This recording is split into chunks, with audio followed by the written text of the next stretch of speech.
Hatun kanalımın selamlar arkadaşlar. Kanalıma hoş geldiniz. Evet, bir önceki tanıtım videomda kanalımda neler olacağıyla ilgili belli başlı içerikleri sizlerle paylaşmıştım.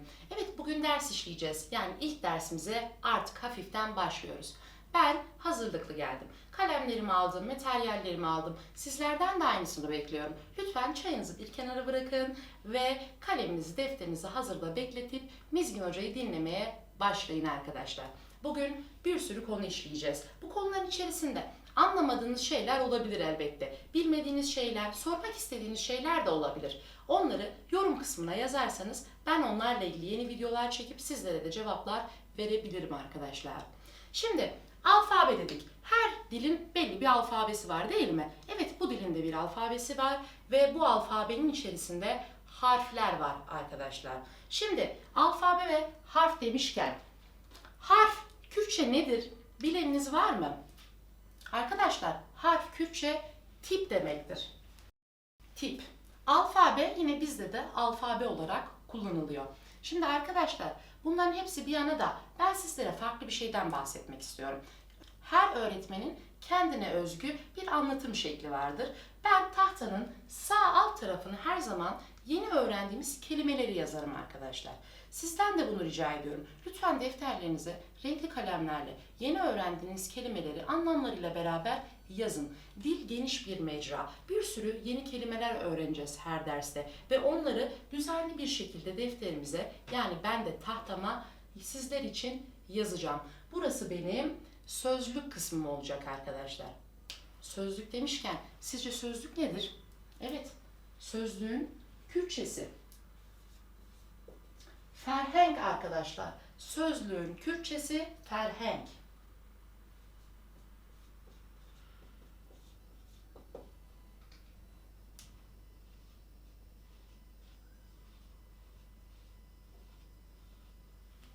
Evet, iki tane yeni kelime öğrendik bile.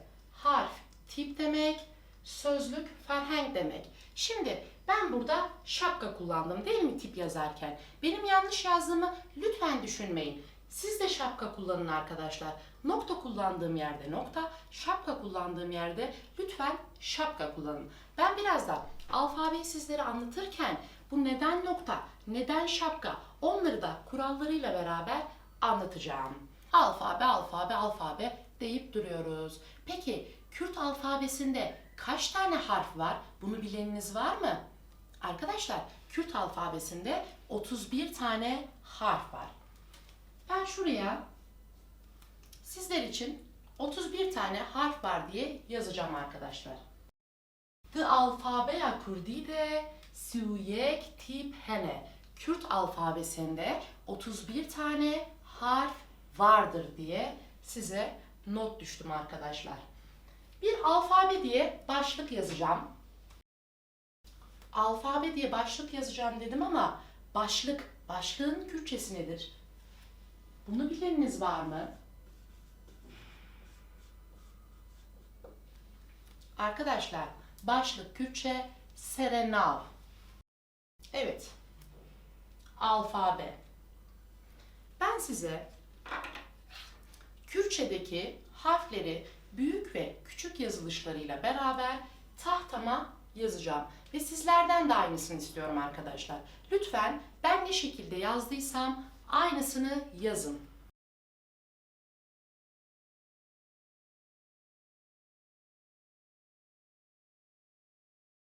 Evet arkadaşlar, ben büyük harfleri sizlere yazdım. Yanlarına birazdan küçükleri yazacağım. Peki büyük harf demişken büyük harfin Kürtçesi nedir?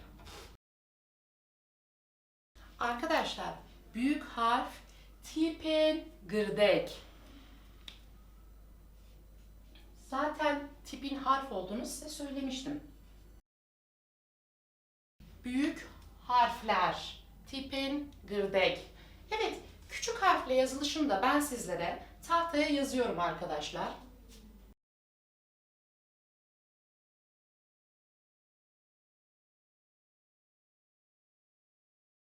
Evet arkadaşlar, ben küçük harfle yazılışlarını da yazdım. Küçük harf demişken küçük harfin Kürtçesi nedir arkadaşlar? Tipen hurdek. Evet arkadaşlar, ben alfabeyi yazdım. Büyük harfli yazılışlarını, küçük harfli yazılışlarını hepsini yazdım. Bunları şimdi sizlere seslendireceğim. Tanıdık olduğunuz harflerin üzerinde çok fazla durmayacağım. Ama hiç karşılaşmadığınız, hiç daha önce görmediğiniz harfler var. Onların hem yazılışını, kurallarını hem de seslendirmelerinin o aradaki farkını sizlere göstereceğim arkadaşlar. Başlayalım öyleyse. Ben seslendiriyorum. Sizlerin de benimle beraber seslendirmesini istiyorum arkadaşlar. A, B, C, Ç, D, E. Bakın, buraya kadar her şey normaldi. Ama şurada farklı bir harfle karşılaştık ve bu harf E harfine benziyor. E. Arkadaşlar daha arkadan geliyor ses. Daha gırtlaktan geliyor. Daha tok geliyor. E.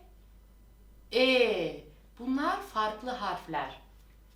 F, G, H,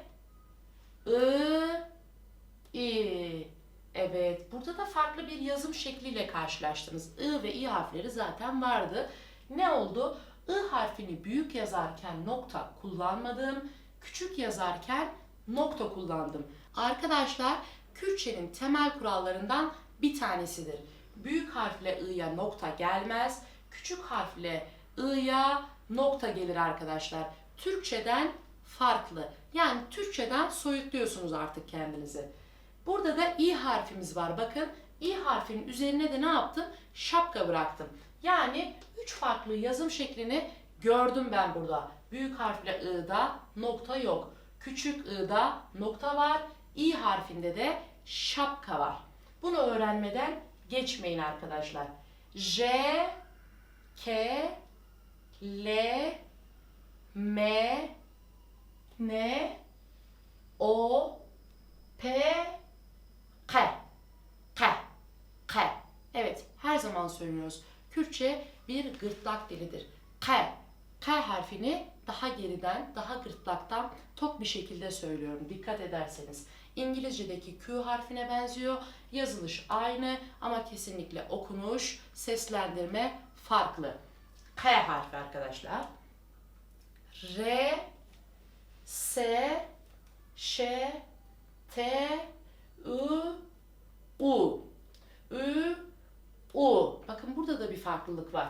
Bu bir harfimizin üzerinde ne nokta var ne şapka var. Bunu daha yumuşak okuyorum arkadaşlar. Yani Türkçedekinin tam tersi. U harfi, yani Kürtçede ufak bir nüans farkı olabiliyor arkadaşlar. Ne tam yumuşak Ü harfi çıkıyor ne de sert bir U harfi çıkıyor. Bu seslendirme ikisinin ortasında bir seslendirme. Evet, burada da üzerinde şapka var. Yani bu sert U. U. Direkt U harfi. Sert bir şekilde okuyoruz. Üzerinde şapka olanı. Bu da Kürtçenin yine temel farkından bir tanesi. V harfi. Bakın burada bir de W harfi var. V harfi olarak geçiyor bizde. V. Evet, bu harfleri görmüştünüz ama Kürt alfabesinde, Kürtçe'de daha yeni görüyorsunuz. V harfi arkadaşlar. Bakın bunu daha serbest söylüyorum. V. Yani Türkçe'de öğrendiğimiz V harfi. Bu daha tok ve daha çok yuvarlıyorum. V harfi olarak söylüyorum. H. Bakın arkadaşlar, H. Yine daha boğazdan ve daha sert bir şekilde okunuyor. Yani İngilizce'de gördüğünüz X harfi bizde H harfiyle eşdeğer. H. Daha boğazdan daha tok söyleniyor. H. Y, Z. Evet arkadaşlar, Z harfine kadar sizlere anlattım. Şimdi Türkçe'de bazı harfler vardı. Hatırlar mısınız? Ö harfi mesela, değil mi? Yumuşak G harfi mesela, değil mi? Bizde var mı bu harfler? Hayır, yok arkadaşlar. Kesinlikle bunları unutuyorsunuz ve bunlarla yeni kelimeler türetmeye çalışmayın. Kesinlikle bu harfleri biz Kürtçe'de kullanmıyoruz. Onlara benzer, eşdeğer ya da yakın farklı sesler var bizde. Onları kullanıyoruz arkadaşlar. Bunları da zaten gördük. Şimdi arkadaşlar, bu dersin içerisinde yeni kelimeler de öğrendik, değil mi? Evet. Sözlük ferhenk dedik. Harf tip dedik. Başlık serenav dedik. Tipin gırdek, tipin hurdek ve alfabemizde de 31 tane harf var dedik. Şimdi arkadaşlar diyorsanız ki Mizgin Hoca biz seni sevdik. Kanalını da gerçekten faydalı buluyoruz ve bir sonraki dersleri de istiyoruz. Lütfen kanalıma abone olmayı unutmayın. Like atmayı ve Instagram adresimi takip etmeyi unutmayın arkadaşlar. Bir sonraki derste görüşmek üzere.